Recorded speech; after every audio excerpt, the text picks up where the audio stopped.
tiga bahan ini menurut Profesor Udin wajib atau mutlak diberikan setelah penanaman cabai ataupun sebelum penanaman cabai itu. Karena, halo kawan-kawan, kembali lagi dengan Ardana PT. Nah, pada hari ini kawan-kawan, saya berada di kebun. Nah, kebun kali ini adalah kebun tanaman cabai. Nah, ada sesuatu yang sangat istimewa yang saya ingin sampaikan kepada para petani, khususnya para petani pemula. Karena sekarang ini saya sering melakukan penanaman cabai dan sayuran lain seperti kubis. Khususnya pada tanaman cabai kali ini kawan-kawan, saya menerapkan sistem pertanian yang disampaikan oleh pakar-pakar petani yang hebat sekali. Banyak pakar-pakar pertanian sebenarnya yang sukses dalam budidaya tanaman cabai. Nah, khususnya pada hari ini saya menerapkan sistem pertanian atau sistem perawatan tanaman cabai mulai dari olah lahan sampai perawatan dan mungkin sampai panen. Saya menerapkan sistem yang diterapkan atau yang disampaikan oleh Profesor Udin. Mungkin para petani sudah tidak asing lagi dengan nama Pak Udin ini. Beliau sangat ahli menurut saya. Jadi dalam penanganan tanaman cabai secara khusus, karena saya lihat itu tanamannya sangat bagus sekali dengan minim biaya. Itu khususnya yang saya tertarik sekali, karena kalau para petani khususnya pasti menginginkan minim biaya dengan hasil yang maksimal. Nah, tentu dalam hal ini kita sebagai petani secara khusus berbeda-beda tempat atau berbeda-beda wilayah ini harus kita paham juga, karena setiap wilayah atau setiap daerah mempunyai iklim yang berbeda dan juga kesuburan tanah yang berbeda. Itu pula yang disampaikan oleh Profesor Udin. Nah, pada hari ini saya menceritakan sedikit kronologi lahan tanaman cabai saya ini dulunya bekas apa. Nah, untuk lebih jelasnya kawan-kawan, mari kita lihat sama-sama tanaman cabai saya ini apakah menurut kawan-kawan ini sudah maksimal atau bagaimana. Ikuti terus video-videonya agar tidak gagal paham kawan-kawan. Nah, ini kawan-kawan kondisi tanaman cabai saya ini adalah cabai rawit ori 212. Jadi usia daripada cabai ini sekarang ini adalah 15 hari setelah tanam kawan-kawan.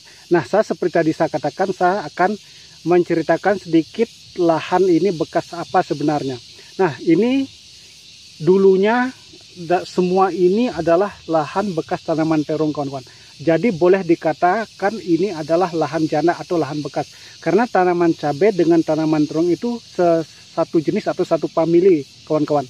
Karena tanaman terong, tanaman cabai itu penyakitnya hampir sama seperti penyakit bercak daun, keriting daun, layu fusarium atau busuk batang, itu sama dengan tanaman cabai. Jadi ada hal-hal yang istimewa sebenarnya yang harus kita lakukan dalam penanaman cabai, apalagi lahan ini ada seperti tadi saya katakan lahan bekas terong.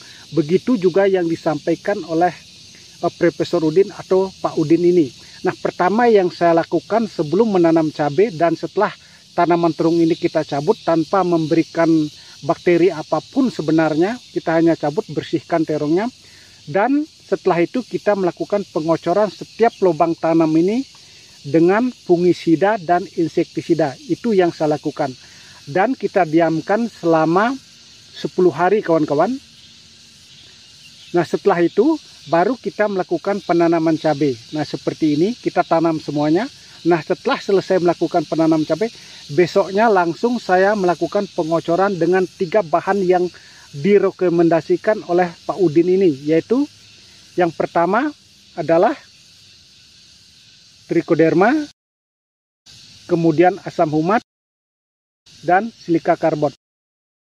Nah, 3 bahan ini menurut Profesor Udin wajib atau mutlak diberikan setelah penanaman cabai ataupun sebelum penanaman cabai itu. Karena meningkatkan kesuburan tanah dan menambah bakteri dalam tanah untuk penyubur tanah, itu sangat penting sekali yang disampaikan oleh Pak Udin ini.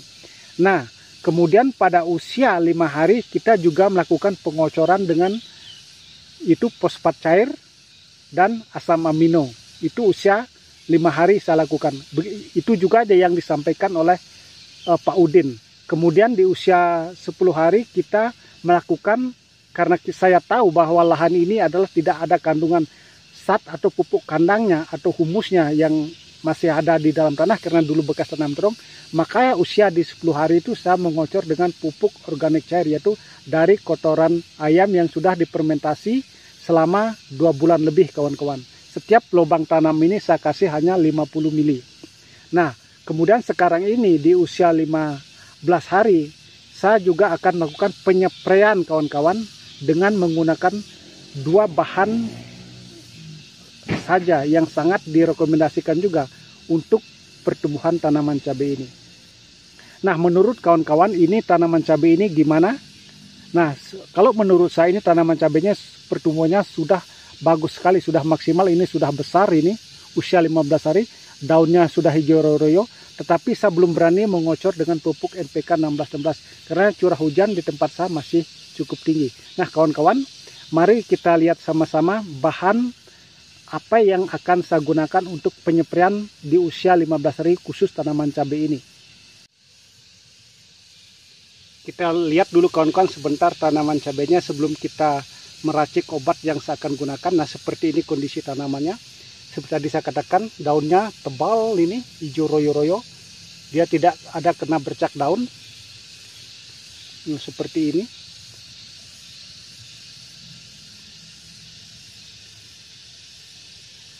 Jadi sudah sangat subur sekali. Kita menggunakan 3 bahan yang direkomendasikan oleh Profesor Udin itu. Nah, ini saya perlu jelaskan juga jarak tanam antara cabai yang satu ini dengan lubang yang ini. Nah, yang di sebelah ini adalah 60 kawan-kawan. Ini dulu bekas tanaman terong. Jadi kita hanya pindah lubang ini kawan-kawan. Kita tidak menanam cabai di lubang tanaman bekas terong, tapi kita pindah seperti ini. Nah, kawan-kawan, sekarang ini kita melakukan penyemprotan. Inilah bahan yang direkomendasikan untuk tanaman usia 15 hari yang saya akan gunakan untuk penyempraian sekarang ini. Nah, ini adalah asam amino, yaitu suplemen pupuk organik cair dan suplemen tanaman. Nah, ini sangat bagus sekali ini asam aminonya ini kawan-kawan. Ini meningkatkan kemampuan tanaman dalam menyerap dan memproses unsur hara. Jadi sangat bagus sekali, baik itu masa vegetatif maupun generatif. Juga membantu memulihkan kondisi tanaman setelah terserang hama dan penyakit. Nah, jadi dengan asam amino, jadi petani pada umumnya sudah tidak asing dengan ini. Ini sangat bagus sekali ini. Nah, dan yang kedua adalah fosfat cair. Nah, ini fosfat cair mereknya adalah Modern Full. Jadi sebenarnya bisa menggunakan Ultradap dan lain sebagainya. Masih banyak jenis fosfat yang terkandung di dalam pupuk-pupuk itu. Nah, ini juga sangat bagus sekali ini karena fosfat cair ini atau merek Modern Full ini gunanya memacu perakaran dan tunas, menebalkan dan memperkuat daun, merangsang pertumbuhan bunga. Bisa juga dipakai pada masa generatif dan juga bisa digunakan pada masa vegetatif kawan-kawan. Nah, kita sekarang setiap ini tangki 14 liter saya gunakan hanya 3 tutup saja kawan-kawan. Itu sudah cukup. Warnanya agak kuning dia nih kawan-kawan.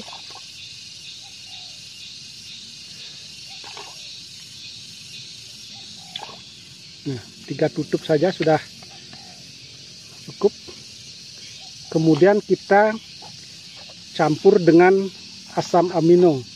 Begitu juga asam aminonya saya hanya memakai 3 tutup saja kawan-kawan. Untuk 14 liter.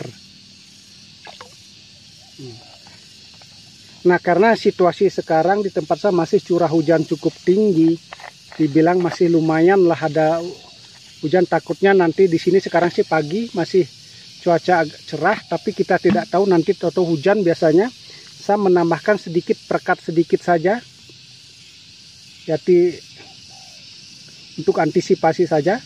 Tidak ada 1 sendok, ini pakai kita setengah sendok seperti ini.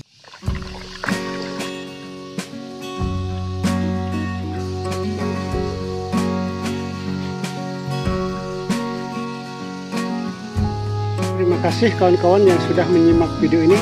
Nantikan video-video selanjutnya dalam perawatan tanaman cabai ala Profesor Udin.